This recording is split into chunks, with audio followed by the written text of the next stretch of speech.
हरि ओम. ओम श्री जगदंबिकायै नमः.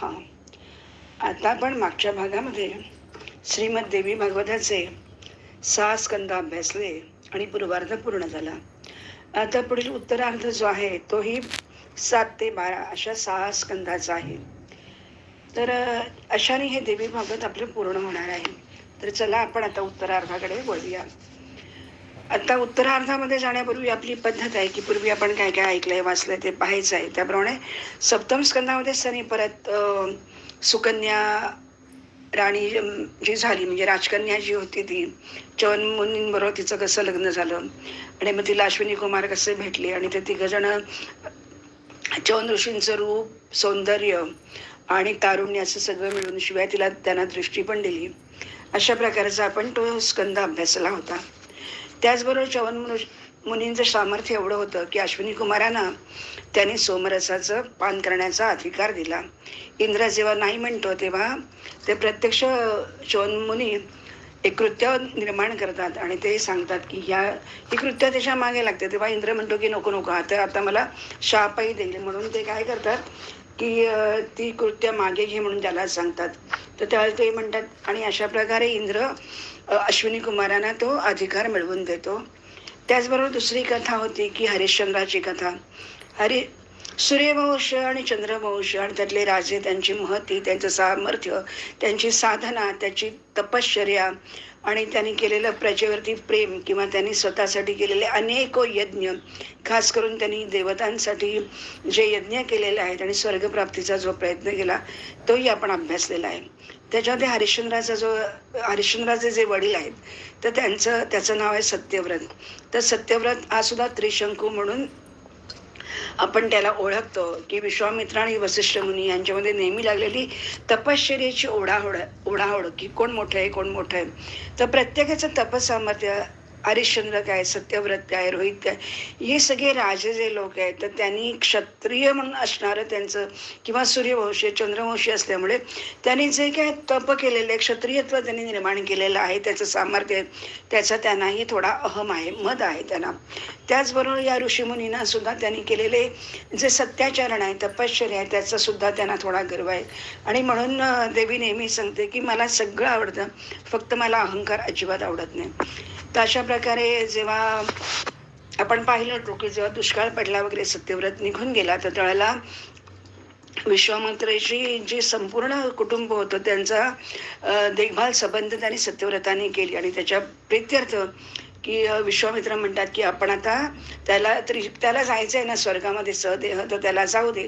आणि म्हणून ते प्रयत्न करतात आणि खरोखर त्यांची एवढी ताकद असते की वसिष्ठ मुनी त्याला पहिल्यांदा चांडाळ वगैरे असं त्याला उपाधी देतात आणि तो खरोखर चांडाळ होतो. परंतु सुद्धा विश्वामित्रांची ताकद सामर्थ्य एवढं असतं की ते त्याला इंद्रपदी म्हणजे स्वर्गामध्ये त्याला ते पाठवतातच. पहिल्यांदा त्रिशंकू म्हणून तो वरती जातो आणि स्वर्गातून सगळ्या देवदेवता वगैरे बघतात की हा चांडाळ घालणारा कोणाला आहे म्हणून बघतात. तर इंद्राला कळतं की हा चांडाळ खालचा पृथ्वीवरचा सत्यव्रत आहे आणि म्हणून ते त्याला हाकलून देतात. तर त्यावेळेला त्यांनी असं वर्णन केलंय की तो जसा पहिल्यांदा पक्षी उडत जातो आणि नंतर एकदम खाली येतो. क्षिणे पुण्य मर्त्य लोकम विशंती. देवता केव्हा होतो आपण, जेव्हा पुण्य प्राप्त होतं तेव्हा आपण स्वर्गस्थ होतो आणि जसं जसं आपलं पुण्य खर्च होतं तर तसं म्हणजे बॅलन्स आपला बँक बॅलन्स जसा कमी होतो तसं आपण हळूहळू खाली पृथ्वी तलावर येतो. तर तशा प्रकारे जेव्हा त्रिशंकू खाली यायला लागतो तेव्हा विश्वामित्र त्याला सांगतात, थांब, मी माझं सगळं तपश्चर्येचं यज्ञ साधना मी ज्या काही केलेल्या आहेत ते सगळं पुण्य मी तुला देतो आणि तुला नक्कीच सदेहच तुला मी पाठवणार आहे.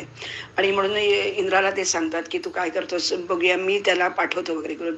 मग शेवटी इंद्राला असं वाटतं की नको ह्यांनी परत चाप दिला तर, म्हणून ते त्या चांडाळाला सुंदर रूप त्याचं निर्माण करतात आणि त्याला वर घेऊन जातात आणि स्वर्गामध्ये तो राहतो. त्याचाच मुलगा हरिश्चंद्र आहे. तर हरिश्चंद्रावरती अनेक संकट प्रत्यक्ष विश्वामित्र आणतात, प्रत्यक्ष मुद्दामच. आणि मग हरिश्चंद्राला खूप खूप म्हणजे इतकं नडलं जातं की त्याचा जो रोहित म्हणून मुलगा असतो तो पहिल्यांदा त्यांना मूल होत नसतं आणि म्हणून तो जेव्हा यज्ञ करतो वरुणाचा आणि वरुणाला म्हणजे वरुणाचा यज्ञ करील असं तो वरुणाला शब्द देतो आणि प्रत्यक्षात तो काय म्हणजे रोहितला तो त्याच्या मुलाला काही देत नाही. तो दुसऱ्या कुठच्या एका गरीबाच्या ब्राह्मणाच्या मुलाला म्हणजे विकत घेतो आणि तो यज्ञ करायला निघतो. तेव्हा विश्वामित्र त्याला म्हणतात, की "तू असं करू नको. तो छोटा मुलगा आहे. तो एवढा म्हणजे हृदयद्रावक, तो रडतोय, ओरडतोय. तर तू तुझ्या शरीरासाठी तू एवढा प्रयत्न करतोयस का? तर तुला आता वरुणाने शाप दिलाय, की तुला जलोदर होऊन तू मरशील म्हणून. तुझा रोहित पळून गेलेला आहे आणि असं असताना तू दुसऱ्याच्या मुलाला कसा काय मारतोस? जर का तू क्षत्रिय आहेस, तर तू लोकांच्या जीवाची पर्वा करायची, तर तू स्वतःच्या जीवासाठी लोकाला मारतोस."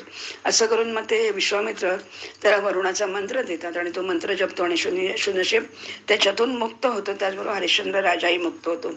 असं असताना सुद्धा हरिश्चंद्राच्या मागचं काही म्हणजे नष्टचारी आहे ते विश्वामित्राला लावून देतात. कारण वसिष्ठ आणि ऋषी विश्वामित्र ह्यांच्यामध्ये चुरस लागलेली असते, की बघूया कोणाचं सामर्थ्य जास्त आहे. आणि म्हणून त्या हरिश्चंद्राचं म्हणजे तो सत्यव्रत आहे, दानशील आहे, तर ते सगळं खोटं आहे असं विश्वामित्र त्याला खोट्यात पाडण्यासाठी अनेक क्लुप्त्या वगैरे करतात आणि यथायोग्य ते त्याचं राज्य काढून घेतात. त्याच्यानंतर राज्य दिल्यानंतर त्याची बायको रोहित आणि तो स्वतः राजवाड्याच्या बाहेर पडतात. पण ते दान दिल्यानंतर ती दक्षिणा पाहिजे ना देण्यासाठी, ती ती त्याच्याकडे नसते आणि त्याच्यासाठी त्याला चांडाळापर्यंत त्याला भोग भोगायला लागतात.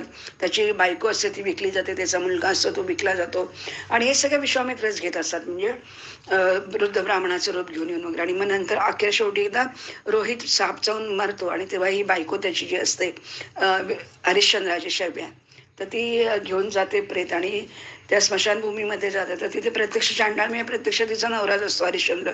पण काही काळाने त्या तिघांना एकमेकांची ओळख पटते. रोहित तर म्हणजे जवळजवळ निष्प्राणच झालेला आहे सापारी चावल्यामुळे. तर मग तेव्हा तो हरिश्चंद्र म्हणतो, की नाहीतरी याचा उपयोग काय, आपण तिघही आता एकत्र चालू आहे, हा नाहीच आहे. तर मग ते तिघजण म्हणजे असं त्यांचं ठरतं, की आता आपण जीवच देऊन टाक, म्हणजे जीव देऊया, या अग्नी प्रज्वलित करू, रोहितला ठेवू त्याच्यावर, मी तू सगळं. आणि मग त्या रोड्यामध्ये अग्नीतून प्रत्यक्ष इंद्र, यम, अनेक देवता, गंधर्व, यक्षचारण सगळे प्रत्यक्ष विश्वामित्र हे सगळे तिथे येतात आणि त्याला सांगतात, की आम्ही तुझी परीक्षा पाहिली आणि तू तुझ्या परीक्षेमध्ये 100% यशस्वी झालेला आहेस. आणि हे सगळं सांगितल्यानंतर त्याच्याही नंतर तो जेव्हा जेव्हा प्रयत्न करतो, की मला कोणीतरी साहेब आहे, मला कोणीतरी मालक आहे, त्यामुळे त्यांची परवानगी घेतल्याशिवाय मी काही मोकळा होणार नाही वगैरे. अशा प्रकारे मग देवता सांगतात, की आम्ही सगळेजणी त्या म्हणजे त्याचं एकेकाचं रूप घेतलं होतं आणि आता तू विनाशाय स्वर्ग लोकामध्ये ये, कारण तुला तीच इच्छा होती ना, की आम्हाला स्वर्ग लोकामध्ये जायचं सदेह, तर मी तुला नेतो. तेव्हा आता एकेकाच्या गमती बघण्याचं, तेव्हा हरिश्चंद्र जायचं की नाही त्याने, तर तेव्हा पण तो आपल्यासारखा नाही. तेव्हा तो हरिश्चंद्र म्हणतो, की नाही नाही प्रजा आहे तर राजा, आणि राजा आहे तर यज्ञ, हे सगळं हे जे कालचक्र आहे ते चालतं. तर त्याच्यामुळे माझं जे काय पुण्य शिल्लक असेल, 1 पै 2 पै, 1 दिवसाचं, 1 प्रहराचं, तर ते सगळं तू मोज आणि माझं अख्खी अयोध्या माझ्यावर आली पाहिजे. तर मग तेव्हा ते म्हणतात, की आम्ही आणखीन प्रसन्न झालो. म्हणजे ती सगळी अयोध्या नगरी रोहित सकट ती तिथे प्रत्यक्ष तिथे जाते आणि ते मोकळे होतात. तर अशा प्रकारे आपण हा 7व्या स्कंदाची सुरुवात त्यांनी म्हणून करून दिलेली आहे, की अशा प्रकारचं होतं. आणि मग आता आपण पुढे जातोय, की प्राचीन काळी एक दुर्गम नावाचा दैत्य असतो. आता दुर्गम कोण, तर हिरण्याक्ष आणि हिरण्यकश्यपू म्हणजे जय विजयचे वैकुंठातले होते ते. तर त्यांना ते हा हिरण्याक्ष, त्यांच्या वंशातलाच हा दुर्गम जो रुरु नावाचा राजाचा पुत्र असतो. पण हा दुर्गम राजा जो तो महाभयंकर महादैत्य आहे.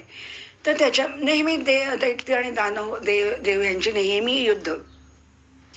तर त्याच्या हुशार आहे तो. तेव्हा त्याच्या मनात येतं, की देवतांचं बळ काय आहे, तर त्यांचं वेद हे त्यांचं बळ आहे. म्हणून आपण काय केलं पाहिजे, हे वेदच आपण नष्ट केले पाहिजेत. आणि म्हणून तो काय करतो, हे वेद नष्ट एकदा केले की सगळं काही उरणारच नाही, म्हणजे त्यांची काही ताकदच संपून जाईल. आणि म्हणून ह्यांना जर का नाश करायचा असेल तर मला त्याच्यापेक्षा श्रेष्ठ व्हायला पाहिजे. म्हणून तो हिमालय पर्वतावर जातो आणि वायुभक्षण करतो आणि हजारो वर्ष तपस्या करतो. ब्रह्मदेव नेहमीप्रमाणे प्रसन्न होतो.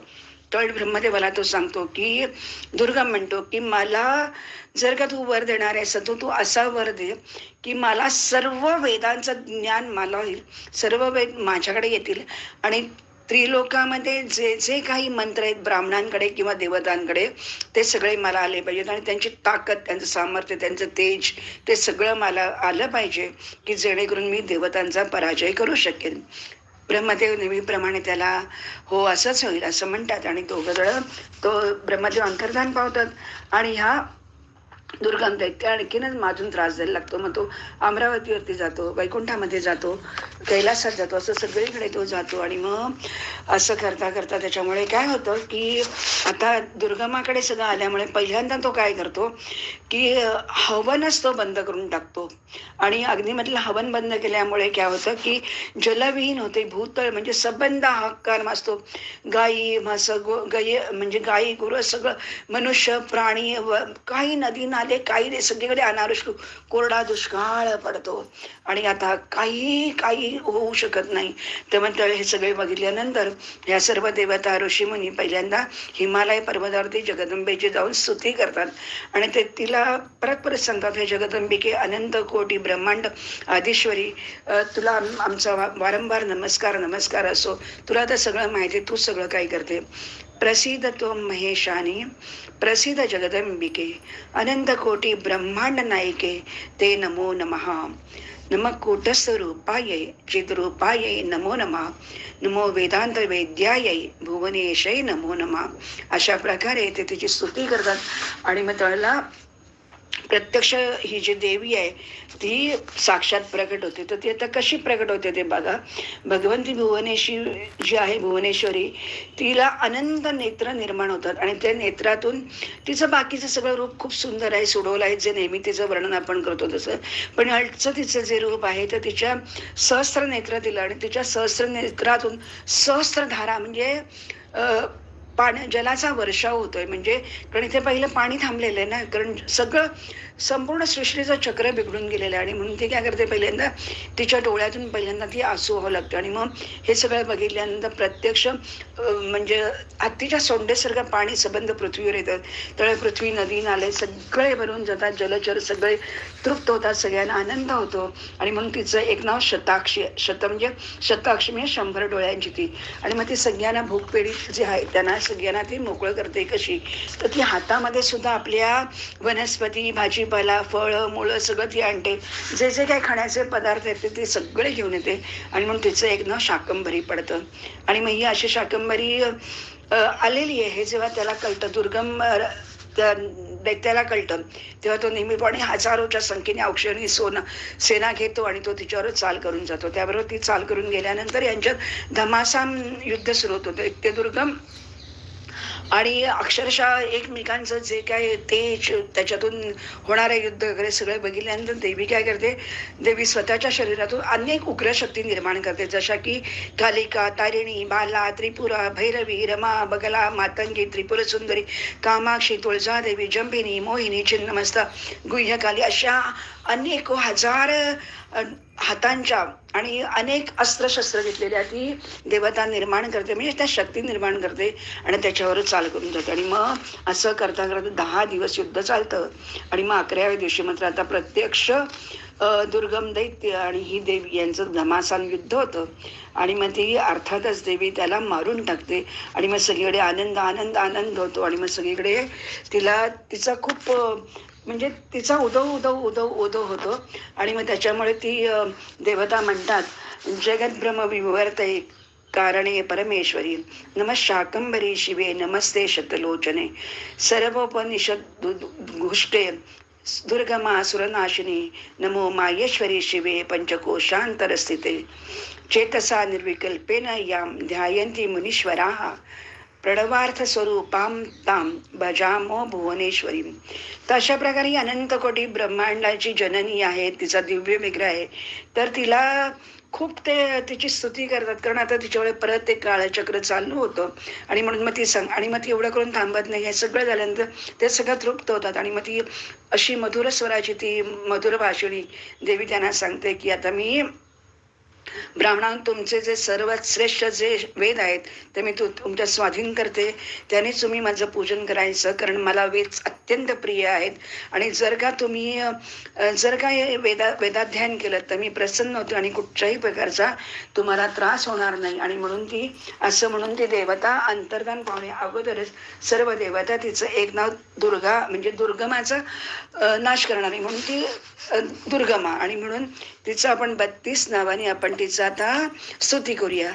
दुर्गा दुर्गा दिशमनी दुर्गा पद्मिनिवारिणी दुर्गमच्छेदिनी दुर्गसाधिनी दुर्गनाशिनी दुर्गत्वधारिणी दुर्गनियंत्री दुर्गमापहा दुर्गमज्ञानना दुर्गदैत्य लोकदवानला दुर्गमा दुर्गमा अलोका दुर्गम आत्मस्वरूपिणी दुर्गमार्ग प्रदा दुर्गम विद्या दुर्गम आश्रिता दुर्गम ज्ञान संस्थाना दुर्गम ध्यान भासिनी दुर्गमोहा दुर्गमगा दुर्गमार्थस्वरूपिणी दुर्गमासुर सौभद्री दुर्गमायुधधारिणी दुर्गमागी दुर्गमता दुर्गम्या दुर्गमेश्वरी दुर्गभीमा दुर्गभामा दुर्गभा दुर्गदारिणी नामावलीमिमां यस्तु दुर्गाया मम मानवा पठेत सर्वभयान्मुक्त भविष्यती न संशया.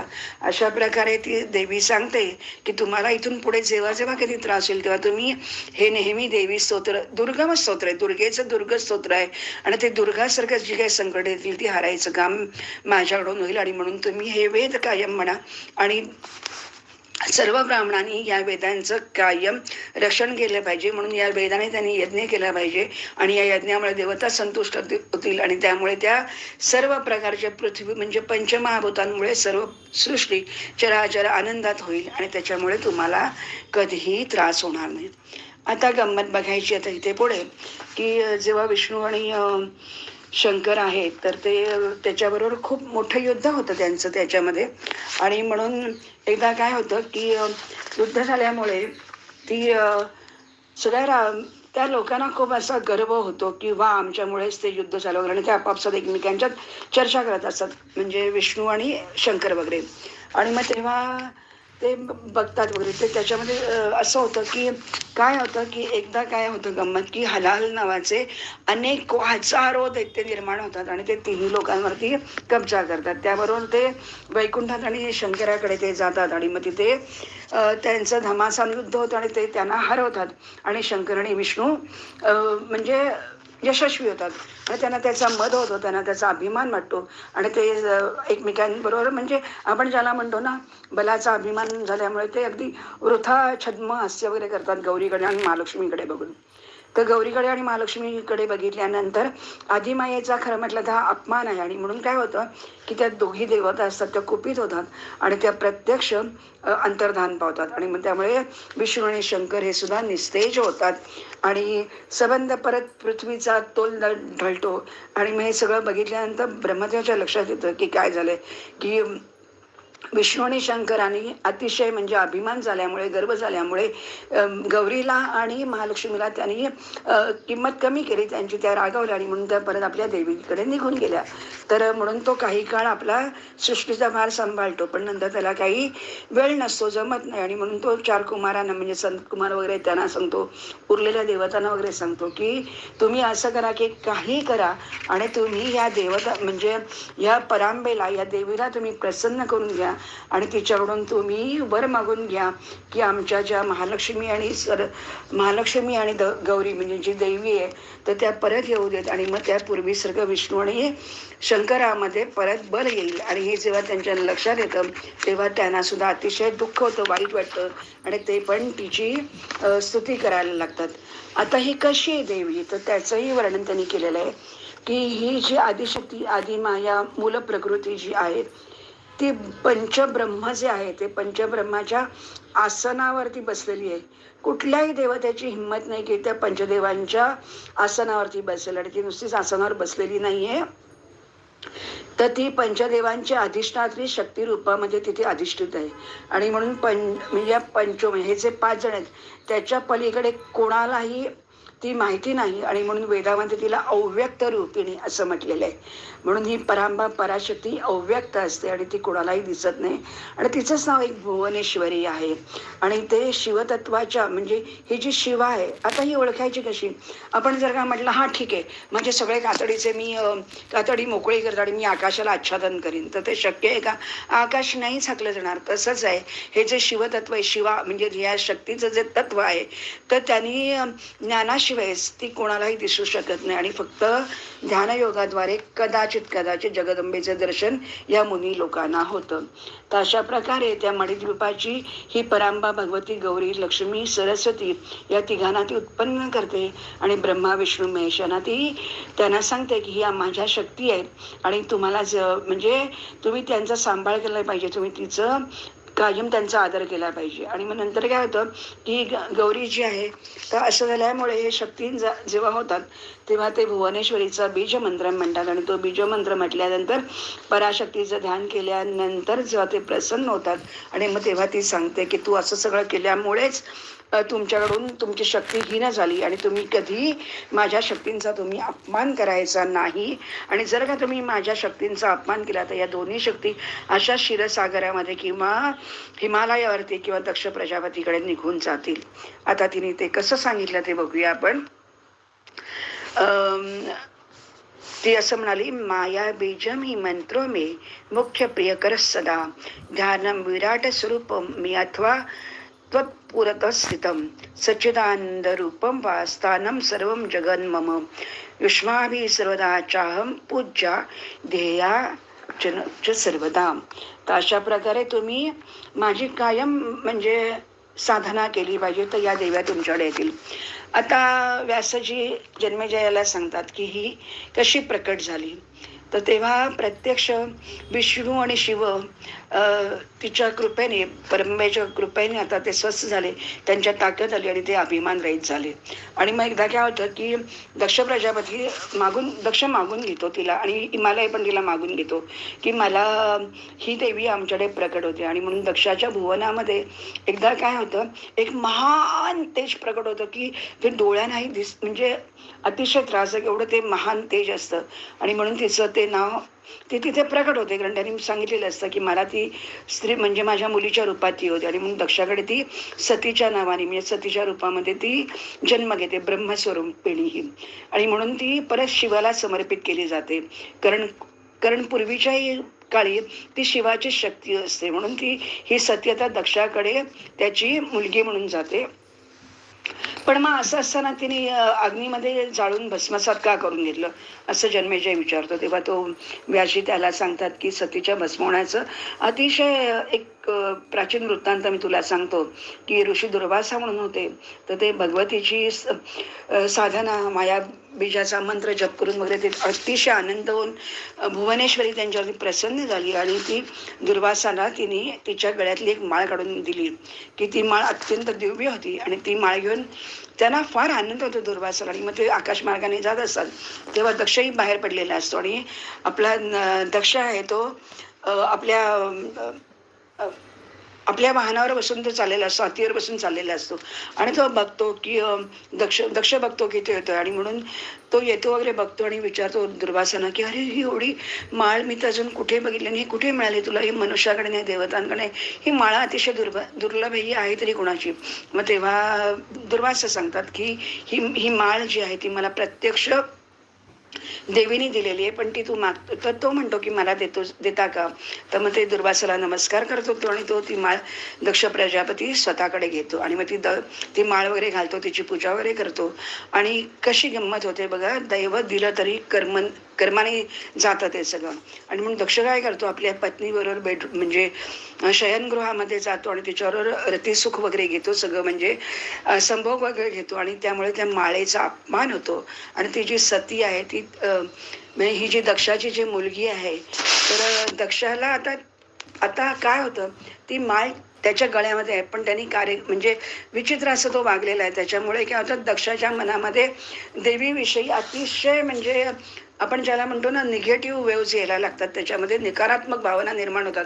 आणि म्हणून तो काय करतो, शंकर आणि पार्वतीचा अपमान करतो आणि त्यांच्याकडे जेव्हा यज्ञ चालतो तळतो त्या दोघांना बोलवत नाही वगैरे. हे सगळं बघितल्यानंतर प्रत्यक्ष पार्वती तिथे जाते आणि ती सांगते की दक्ष म्हणजे तिच्या वडिलांना ती म्हणते की तुम्ही मला मागून घेतली म्हणून मी इथे आले, खरं तर मी शंकराचीच पत्नी आहे, पण तुम्ही मला म्हणालात की म्हणजे आदिशक्तीकडे तुम्ही मागून घेतल्यामुळे मी तुमच्याकडे आले, पण तुमची स्वतःची एवढी तयारी नाही किंवा तुमची तपसामर्थ्य नाही किंवा तुम्ही आता उन्मत्त झालेले आहेत आणि म्हणून हा जो माझा देह आहे, कारण तुम्ही शंकरांना बोलावलेलं नाही आणि शिवाशिवाय म्हणजे यज्ञ होणार नाही आणि म्हणून मी आता माझा हा देह मी या यज्ञामध्ये जाळून टाकतो. हे जेव्हा शिवाला कळतं तेव्हा तो अतिशय चिडतो आणि मग तो काय करतो, वीरभद्र त्याच्यातून बाहेर पडतो आणि वीरभद्र वगैरे हे सगळेजण जातात आणि यज्ञाचा विध्वंस करतात आणि त्याला मग परत सर्व देवतांना प्रश्न पडतो की यज्ञ कसा पूर्ण होणार, म्हणून ते शंकराकडे जातात आणि शंकराकडे गेल्यानंतर मात्र शंकर शांत भोळा आहे, तो विसरून जातो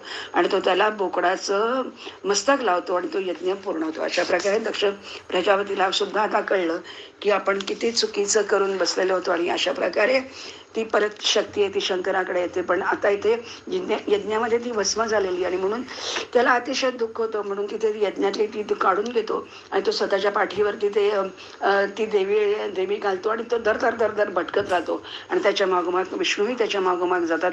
एक तेच त्याचं सुदर्शन चक्र घेतात आणि त्याची एक एक एक एक एक एक एक एक त्या देहाचे तुकडे करतात आणि ते आपल्याला जरा विचित्र वाटतं ऐकायला, पण देहाचे तुकडे करणं म्हणजेच काय, तर तिथे ती शक्तीपीठ निर्माण करायची आहेत आणि म्हणून आता आपण फक्त आता ही जी 108 नाव आहे, 108 नावानी प्रसिद्ध असं जे सिद्धपीठाचं जे स्तोत्र आहे ते आपण आता मी तुम्हाला सांगणार आहे. वाराणस्यां शालाक्षी गौरी मुखनिवासिनी क्षेत्रे वैनैमिषारण्ये प्रोक्ता सा लिंगधारिणी प्रयागे ललिता प्रोक्ता कामुकी गंधमादने मानसे कुमुदा प्रोक्ता दक्षिणे चोतरे तथा विश्वकामा भगवती विश्वकाम प्रपूर्यणी गोमन्ते गोमती देवी मंदरे कामचारिणी मंदोत्कटा चैत्ररथे जयंती हसिनापुरे गौरी प्रोक्ता कान्यकुब्जे रंभा तु मलयाचले एकाम्रपीठे संप्राप्ता देवी सा कीर्तिमत्यपि विश्वे विश्वेश्वरीं प्राहु पुरुभूतां च पुष्करे केदारपीठे संप्रोक्ता देवी सन्मार्गदायिनी मंदाहि मोहतः पृष्ठे गोकर्णे भद्रकर्णिका स्थानेश्वरे भवानी तु बिल्वके बिल्वपत्रिका श्रीशैले माधवी प्रोक्ता भद्रा भद्रेश्वरे तथा वराहशैले तु जया कमला कमलाले रुद्राणी रुद्रकोट्यां तु काले कालज्जरे तथा शालग्रामे महादेवी शिवलिंगे जलप्रिया महालिंगे तु कपिला माकुटे मुकुटेश्वरी मायापुर्यां कुमारी स्यात् संताने ललितांबिका गयायां मंगला प्रोक्ता विमला पुरुषोत्तमे उत्पलाक्षी सहस्राक्षे हिरण्याक्षे महोत्पला विपाशाय मोहाक्षी पाडला पुंड्रवर्धने नारायणी सुपार्श्वे तु त्रिकुटे रुद्रसुंदरी विपुले विपुला देवी कल्याणी मलयाचले सह्याद्राव वे कविरा तु हरिश्चंद्रे तु चंद्रिका रमणा रामतीर्थे तु यमुना या मृगावती कोटवी कोटतीर्थे तु सुगंधा माधवे वने गोदावर्यां त्रिसंध्या तु गंगा द्वारे रतिप्रिया शिवकुंडे शुभानंदा नंदिनी देविका तटे रुक्मिणी द्वारवत्यां तु राधा वृंदावने वने देवकी मथुरायां तु पाताले परमेश्वरी चित्रकूटे तथा सीता विंध्ये विंध्याधिवासिनी करवीरे महालक्ष्मी रुमा देवी विनायके आरोग्या वैद्यनाथे तु महाकाले महेश्वरी अभयतृष्णतीर्थेषु नितंबा विंध्यपर्वते मांडव्ये मांडवी नाम स्वाहा माहेश्वरी पुरे शगलंडे प्रचंडा तु चंडी कामरकंटके सोमेश्वरे वरारोहा प्रभासे पुष्करावती देवमाता सरस्वत्यां पारावारा तटे स्मृता महालये महाभागा पयोष्ण्यां पिंगलेश्वरी सिंहिका कृतशौचे तु कार्तिके त्वतिशांकरी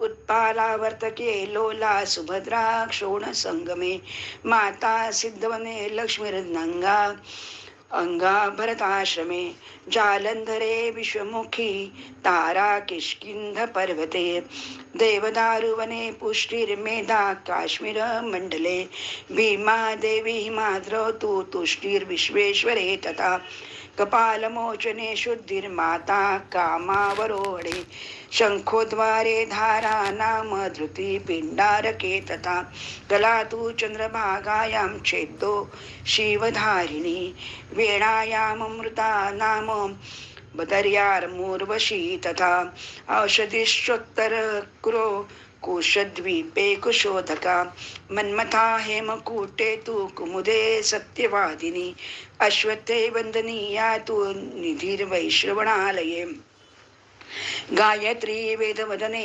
पार्वती शिवसन्निधौ देवलोके तथेन्द्राणि ब्रह्मास्त्रेषु सरस्वती सूर्यबिम्बे प्रभा नाम मातॄणां वैष्णवी मता अरुन्धती सतीनां तु रामासु च तिलोत्तमा चित्ते ब्रह्मकला नाम शक्ती सर्वशरीरिणी.